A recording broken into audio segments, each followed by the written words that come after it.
Hey guys, welcome back. Peter J. Cruz here. Today, episode 2 of how to build a digital audio workstation. Coming up next.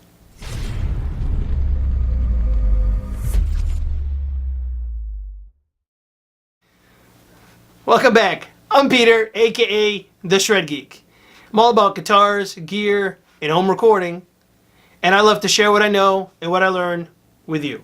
So be sure to hit that subscribe button and hit the little bell icon to be notified when I release a new video, which are every Monday and every other Wednesday evenings, 10 p.m. Central, the live Shred Geek show. So last episode, we kind of got to see the parts list and everything else that was going on and why I picked various parts for my build, and you get to see what the items were or whatever.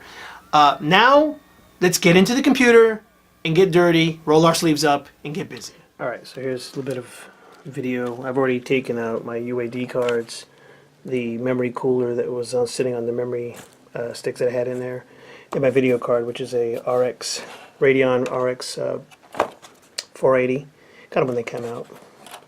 Fairly quiet, able to run Windows in 4K, which is great because I'm running a 40-inch 4K television for my desktop monitor. So, and I've already got the other stuff taken out. So here's the Thunderbolt card from Asus. I've already taken the bolt out. I just need to plug it from the motherboard, pull it out, and then everything else. Here's the. So all this is going to stay in here. These fans are going to stay. The water. That's the water cooler here on the front. I put these not to a NF12s, I think, or NF14s, or I forget what size these were. They're super quiet. Can't even hear them. And then I've got the water cooler here on the front by Corsair, the H100i. So it's on a pull configuration, I guess. And then I've got the other Corsair fans down here. And this is the Carbide 600C, I guess, for the clear. Anyway, so here's the existing memory, which is 32 gigs and 4 sticks, I guess 8 gigs each. And here's the water cooler block that I'm going to remove here in a minute onto my i7 4790K. And the Asus motherboard, it's the Z97 Pro Wi-Fi AC, whatever. So anyway, that's the tour of the inside. And all the SD cards are actually on the other side of the case. They're running through the cables run through the back into the other side of the case. And it's on the other side, basically all there is just the hard drives and cable management and stuff like that. So it keeps this part of the compartment fairly clean. So I'm gonna go and disassemble this and remove the motherboard. So hopefully you're enjoying the behind the scenes look at how to build a computer. We're getting into the nitty gritty today. So please, if you would, go ahead and give me a hashtag down below, build it. And if you have any questions, leave the questions down below as well, and I'll answer them. And in the meanwhile, give me a thumbs up or give me 2 thumbs down. That'll help me out a lot. I appreciate it. And while you're down there, go ahead and hit the subscribe button. That's what she said. So go ahead and hit the subscribe button, and then hit the little bell icon as well. This way you'll be notified when part 3 comes out. Okay, so this is the Gigabyte motherboard that's going in. There's the CPU socket. CPU's already been mounted. I think we can read it. Core i7 8700K, and it's real simple as far as mounting. Let's see if I can do this with one hand. The chip itself only goes in one way. So once you got the chip in the socket, you just you line it up with a little corner. There's a marker on one side here. Yeah, right here. See the little arrow on the corner there? So you line it up with the arrow on the motherboard. Real simple. Close it back down. Then you just move the lever forward. And you just then move the lever to where it pulls it back around the little straight edge here. CPU's locked in place. Very good. I'm going to go ahead and mount the bracket. And if you look here, it's got little 4 holes around the corners of the CPU. There's a mounting bracket that goes on the back side, which is right here. And this mounts from the back side of the motherboard.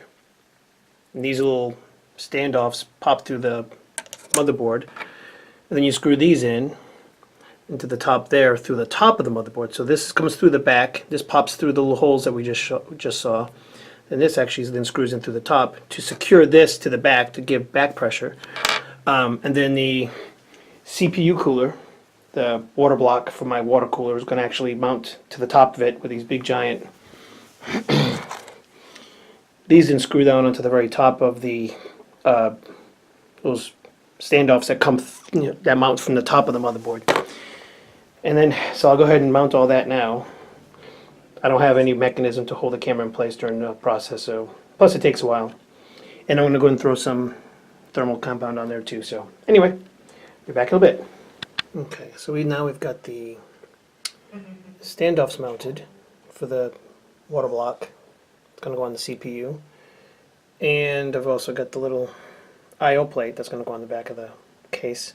I'm going to mount that in first before I put the motherboard in. And if you'll notice, because of the way the case is oriented, it's actually going to go in upside down and backwards, unlike most other cases. Has to do with the cooling and the trajectory, I guess, of the air flowing through the case. So anyway, I'm going to go ahead and mount this in now. And the standoffs are already, just took the other motherboard and you can see the standoffs are already mounted. And it's just as long as they all line up, should be fine. So I'll go ahead and make sure they all line up. I don't have any extras in there, and otherwise I'll remove those. So anyway, I'll be back. Okay, motherboard's mounted in, not screwed in yet, not bolted in.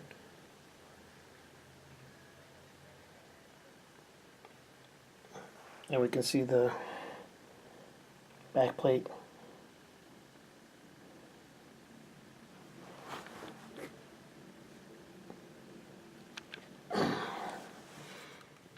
Okay, so I just mounted the water block to the CPU. The standoffs are one right there, one right there, one right there, and one right there. And now I need to go just finish running all the cables and finish connecting everything up, connect the power, I took all the wires and everything out of the main bay right here and kind of put everything through the back. If I lift the case up, you'll see everything on the back. Just to kind of give me some space to work in over here. And some of you might be wondering what this little thing is over here in the corner. It's actually a USB hub that connects inside the case. Has a magnet to keep it mounted onto the inside. There you go. So it's kind of hard to see. Bear with me here.